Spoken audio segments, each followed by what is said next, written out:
Hello दोस्तों, आप लोग कैसे हैं। आशा करता हूं कि आप लोग बहुत अच्छे होंगे। दोस्तों, अभी तक आप सुन रहे थे सिंहासन 32वीं की 25वीं कहानी।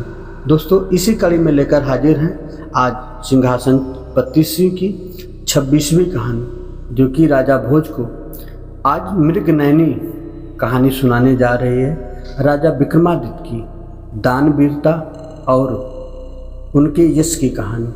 तो दोस्तों, ज़्यादा देर न करते हुए कहानी की तरफ बढ़ते हैं। नमस्कार दोस्तों, मैं कृष्ण मौर्य हाजिर हूँ और एक कहानी लेकर विक्रम की। तो चलिए सुनते हैं कहानी। मृगनयनी नामक 26वीं पुतली ने जो कथा सुनाई वह इस प्रकार है। राजा विक्रमादित्य न सिर्फ अपना राजकाज पूरे मनोयोग से चलाते थे, बल्कि त्याग, दान, वीरता, दया, वीरता इत्यादि अनेक श्रेष्ठ गुणों के धनी थे। वे किसी तपस्वी की भांति अन्न जल का त्याग कर लंबे समय तक तपस्या में लीन रह सकते थे। ऐसा कठोर तप करके कर सकते थे कि इंद्रासन डोल जाए। एक बार उनके दरबार में एक साधारण सी वेशभूषा वाले एक युवक को पकड़कर उनके सैनिक लाए। वह रात में बहुत सारे धन के साथ संदिग्ध अवस्था में कहीं जा रहा था। उसकी वेशभूषा से नहीं लग रहा था कि इस धन का वह मालिक होगा, इसलिए सिपाहियों को लगा शायद वह चोर और चोरी करके धन के साथ कहीं चंपत होने की फिराक में हो।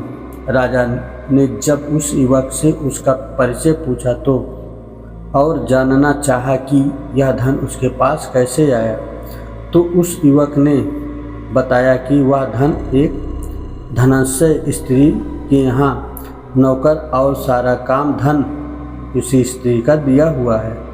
अब राजा की जिज्ञासा बढ़ गई और उन्होंने जानना चाहा कि उस स्त्री ने उसे यह धन क्यों दिया और वह धन लेकर कहाँ जा रहा है। इस पर वह युवक बोला कि अमुक जगह रुककर स्त्री ने प्रतीक्षा करने को कहा था। दरअसल उस स्त्री के उससे अनैतिक संबंध हैं और वह उसके पति की हत्या करके आकर मिलने वाली थी। दोनों सारा धन लेकर कहीं दूर चले जाते और आराम से जीवन व्यतीत करते। विक्रम ने उसकी बातों की सत्यता की जांच करने के लिए तुरंत उसके बताए पते पर अपने सिपाहियों को भेजा। सिपाहियों ने आकर खबर दी कि उस स्त्री को अपने नौकर के गिरफ्तार होने की सूचना मिल चुकी है। अब वह विलाप करके कह रही है कि लुटेरों ने सारा धन लूट लिया और उसके पति की हत्या करके भाग गए। उसने जब पति की चिंता सजवाई है और खुद को पतिव्रता साबित करने के लिए सती होने की योजना बना रही है। सुबह युवक को साथ लेकर सिपाहियों के साथ राजा विक्रमादित्य उस स्त्री के घर पहुंचे तो दृश्य देखकर सचमुच चौंक गए। स्त्री अपने पति की चिता पर बैठ चुकी थी और चिता को अग्नि लगने वाली थी। राजा ने चिता को अग्नि देने वाले को रोक दिया तथा उस स्त्री से चिता से उतरने को कहा। उन्होंने सारा धन उसे दिखाया तथा नौकर को आगे लाकर बोले कि सारी सच्चाई का पता उन्हें चल गया है। उन्होंने उस स्त्री को तिर्य चरित्र का त्याग करने को कहा तथा राजदंड भुगतने को तैयार हो जाने की आज्ञा दी। स्त्री कुछ क्षणों के लिए तो भयभीत हुई, मगर दूसरे ही पल बोली कि राजा उसके चरित्र पर उंगली उठाने से पहले अपनी छोटी रानी के चरित्र की जांच करनी चाहिए। इतना कहकर वह बिजली सी फुर्ती से चिता पर कूदी और उसमें आग लगाकर सती हो गई। कोई कुछ करता वह स्त्री जलकर राख हो गई। राजा सिपाहियों सहित अपने महल वापस लौट आए। उन्हें उस स्त्री के अंतिम शब्द अभी तक जला रहे थे। उन्होंने छोटी रानी पर निगाह रखनी शुरू कर दी। एक रात उन्हें सोता समझकर छोटी रानी उठी और पिछले दरवाजे से महल से बाहर निकल गई। राजा भी दबे पांव उसका पीछा करने लगे। चलकर वह कुछ दूर पर धुनी रमाए एक साधु के पास गई। साधु ने उसे देखा तो उठ गया और उसे लेकर पास बनी एक कुटिया के अंदर दोनों चले गए। राजा विक्रमादित्य ने कुटिया में जो देखा वह उसके लिए असहनीय था। रानी निर्वस्त्र होकर उस साधु का आलिंगन करने लगी तथा दोनों पति पत्नी की तरह बेजिगर संभोग करते रहे। राजा ने सोचा कि छोटी रानी को वे इतना प्यार करते हैं कि वह विश्वासघात कर रही है। उनका विरोध क्रोध सीमा पार कर गया और उन्होंने कुटिया में घुसकर उस साधु तथा छोटी रानी को मौत के घाट उतार दिया। जब वे महल लौटे तो उनकी मानसिक शांति जा चुकी थी। वे हमेशा बेचैन तथा खिन्न रहने लगे। सांसारिक सुखों से उनका मन उचाट हो गया तथा मन में वैराग्य की भावना ने जन्म ले लिया। उन्हें लगता था कि उनके धर्म कर्म में जरूर कोई कमी थी, जिसके कारण भगवान ने उन्हें छोटी रानी के विश्वासघात का दृश्य दिखाकर दंडित किया। यही सब सोचकर उन्होंने राजपाट का भार अपने मंत्रियों को सौंप दिया और खुद समुद्र तट पर तपस्या करने चल पड़े। समुद्र तट पर पहुंचकर उन्होंने सबसे पहले एक पैर पर खड़े होकर समुद्र देवता का आवाहन किया। उनकी साधना से प्रसन्न होकर जब समुद्र देवता ने उन्हें दर्शन दिए तो उन्होंने समुद्र देवता से एक छोटी सी मांग पूरी करने की विनती की। उन्होंने कहा कि उनके तट पर एक कुटी बनाकर अखंड साधना करना चाहते हैं और अपनी साधना पूरा करने का उनसे आशीर्वाद चाहते हैं। समुद्र देवता ने उन्हें अपना आशीर्वाद दिया, उन्हें एक शंख प्रदान किया। समुद्र देवता ने कहा कि जब भी कोई दैवीय विपत्ति आएगी इस शंख की धुन से दूर हो जाएगी। समुद्र देव से उपहार लेकर विक्रम ने उन्हें धन्यवाद दिया तथा प्रणाम कर समुद्र तट पर लौट आए। उन्होंने समुद्र तट पर एक कुटिया बनाई और साधना करने लगे। उन्होंने लंबे समय तक इतनी कठिन साधना की कि देवलोक में हड़कंप मच गया। सारे देवता बात करने लगे कि अगर राजा विक्रमादित्य इसी प्रकार साधना में लीन रहे तो इंद्र के सिंहासन पर अधिकार कर लेंगे।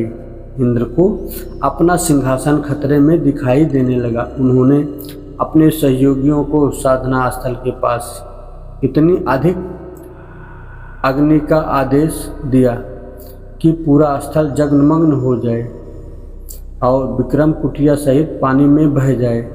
बस आदेश की देरी थी कि बहुत भयानक वृष्टि शुरू हो गई। कुछ ही घंटों में सचमुच सारा स्थान जगमग्न हो जाता और विक्रम कुटिया सहित जल में समा गए होते।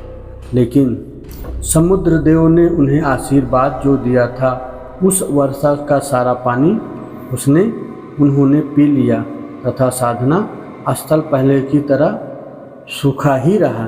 इंद्र ने जब यह अद्भुत चमत्कार देखा तो उनकी चिंता और बढ़ गई। उन्होंने अपने सेवकों को बुलाकर आंधी तूफान का सहारा लेने का आदेश दिया।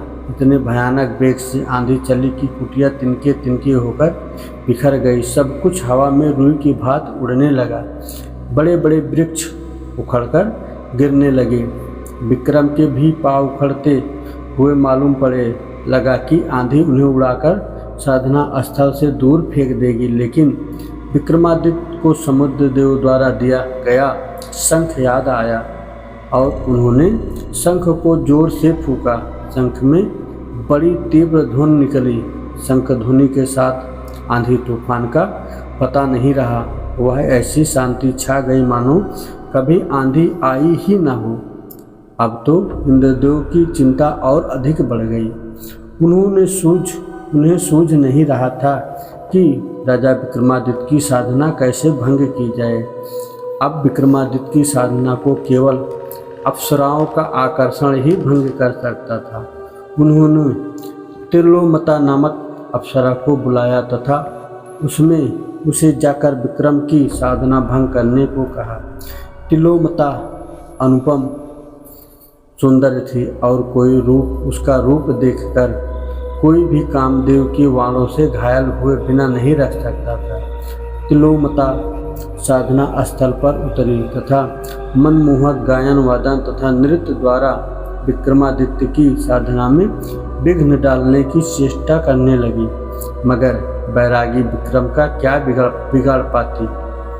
विक्रम ने शंख को फूंक मारी और तिलोमता को ऐसा लगा कि जैसे किसी ने उसे आग की ज्वाला पे लार पटका हो।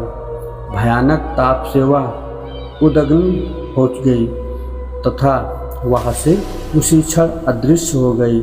जब यह युक्ति भी कारगर नहीं हुई तो इंद्र का आत्मविश्वास पूरी तरह डोल गया। उन्होंने खुद ब्राह्मण का भेष धरा और साधना स्थल पर आए। वे जानते थे कि राजा विक्रमादित्य याचकों को कभी निराश नहीं करते तथा समर्थ अनुसार दान देते हैं। जब इंद्र विक्रमादित्य के पास पहुँचे तो उन्होंने राजा विक्रमादित्य ने उनके आने का प्रयोजन पूछा। उन्होंने विक्रमादित्य से भिक्षा देने को कहा। भिक्षा के रूप में उनकी कठिन साधना का सारा फल मांग लिया। विक्रमादित्य ने उनकी अपनी साधना का सारा फल उन्हें सहर्ष दान कर दिया। साधना का फल दान क्या दिया कि इंद्र को अभयदान मिल गया। उन्होंने प्रकट होकर विक्रमादित्य की महानता का गुणगान किया और आशीर्वाद दिया। उन्होंने कहा कि राजा विक्रमादित्य के राज्य में अतिवृष्टि और अनावृष्टि नहीं होगी, कभी अकाल या सूखा नहीं पड़ेगा, सारी फसलें समय पर और भरपूर होंगी। इतना कहकर इंद्र अंतर्ध्यान हो गए। तो दोस्तों, अभी आपने सुना मृगनयनी के द्वारा राजा विक्रमादित्य की 26वीं कहानी। तो दोस्तों, आपको ये कहानी कैसी लगी? अगर आप हमारी कहानी यहाँ तक सुन चुके हैं तो दोस्तों, आपका तहे दिल से धन्यवाद। और अगर आप हमारे चैनल पर नए हैं तो आप हमारे चैनल को लाइक करें, सब्सक्राइब करें और अपने मित्रों को शेयर करें। दोस्तों, आप लोग कमेंट करिए और हमारे चैनल को ज़रूर सब्सक्राइब करिए। जय श्री राधे राधे दोस्तों।